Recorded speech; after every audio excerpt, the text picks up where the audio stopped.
The King Who Refused the Chains Part 2. The War at the Water's Edge. When the ships returned, they did not come with Bibles, they came with cannons. By the late 1600s and early 1700s, the Atlantic slave trade was no longer a whisper, it was a machine. European forts lined the West African coast.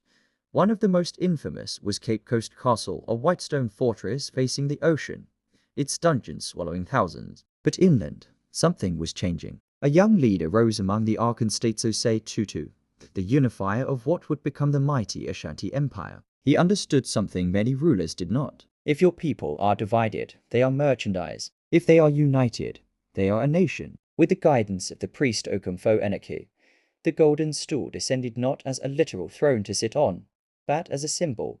The soul of the people could not be owned, and that belief changed everything. While coastal middlemen profited from selling captives, the Ashanti built a centralized military machine. Villages were reorganized, command structures were formalized. War wasn't chaos, it was strategy. European traders expected fragmented tribes. Instead, they met an empire. When pressure increased to supply more enslaved people, resistance grew. The Ashanti controlled key trade routes inland. No caravan moved without their knowledge. No alliance formed without their negotiation. They understood the global game. Guns came from Europe, but gold and power came from the land. And if they controlled the land, they controlled the terms. But resistance had a cost. European powers, especially Britain, wanted more than trade, they wanted dominance. That tension exploded in what history now calls the Anglo-Ashanti conflicts, part of the larger struggle between the Ashanti Empire and the expanding British Empire. War after war followed. The British had naval artillery. The Ashanti had terrain, discipline, and unity. At the Battle of Nasmanka, 1824, the British governor Charles McCarthy was killed, his forces overwhelmed. It shocked Europe. An African empire had not bowed. History is complicated. Yes, some African states participated in the slave trade.